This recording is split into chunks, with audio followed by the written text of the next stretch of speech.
Lasă acolo frumos pe ele. Mario.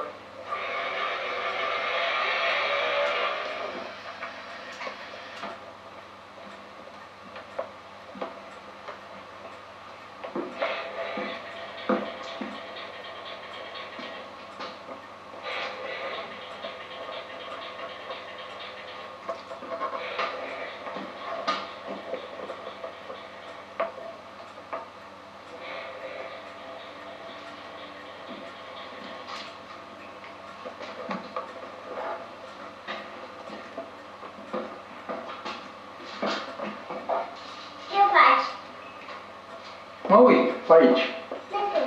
Ca să filmez, uite, să vadă mamaia acolo ce ați făcut aici. Hai, spune tu ceva să audă. Că se aude aici. Mamaie! Zi, spune-i. Ce faci? De când vii acasă? Unde va mamaie? Într-o la mare Cornelia.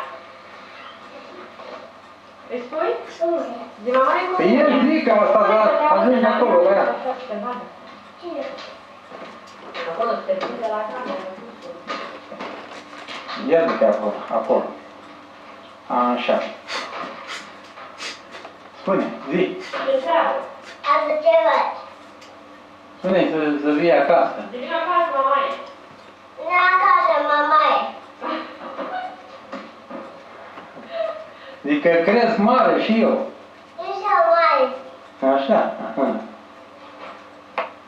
Întrebat-o? Da? Deci să nu te cum mă duc la casă. N-am eu, nu toate amantă.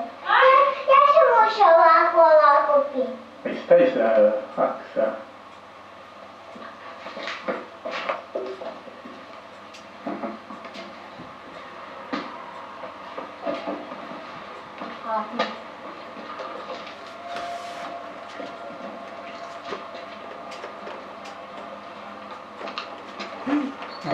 Ce faci?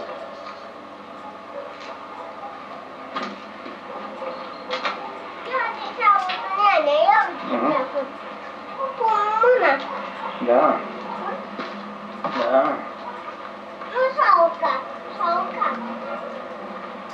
S-a urcat.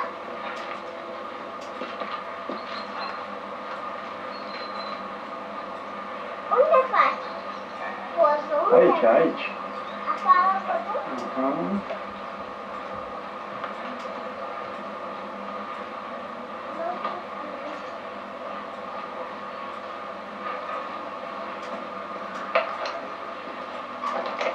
Doamne, face poate pe afară. Face poți să fac afară? Da, am văzut-o. Nu mai văd de soare.